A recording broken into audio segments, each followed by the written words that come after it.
আসসালামু আলাইকুম। কেমন আছেন আপনারা?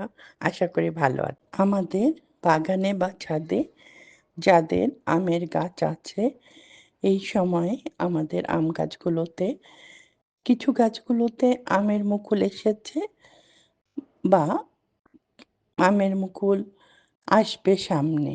এই সময় আমরা আম গাছের কিভাবে যত্ন নিব এবং যত্ন নিলে আমাদের আমগুলো গুটি বাঁধবে তা আপনাদের সাথে আজকে শেয়ার করব। যেসব গাছে ফুল এসে গেছে সেই গাছগুলোর যত্ন একরকম, আর যেগুলোতে জাস্ট ফুল আসছে তার যত্ন আলাদা।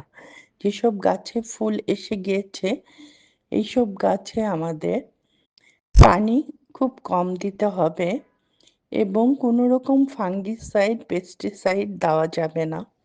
আর নাইট্রোজেন যুক্ত সার যেমন খোল পচা পানি তো দেওয়াই যাবে না।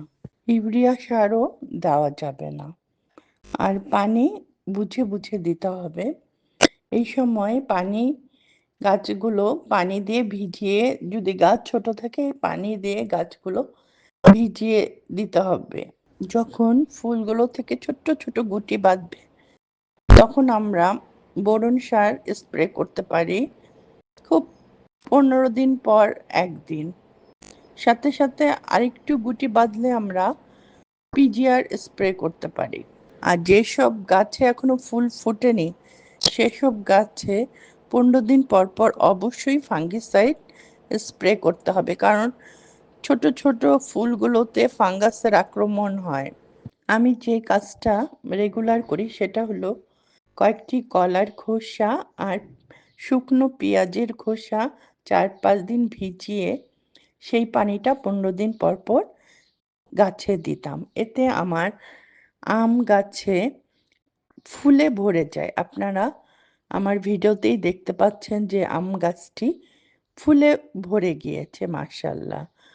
ফুল থেকে ফল কতটুকু সেট করলো তা নেক্সট ভিডিওতে আপনাদের সাথে শেয়ার করব। আজ এ পর্যন্তই। দেখা হবে আবার নতুন কোনো ভিডিও নিয়ে।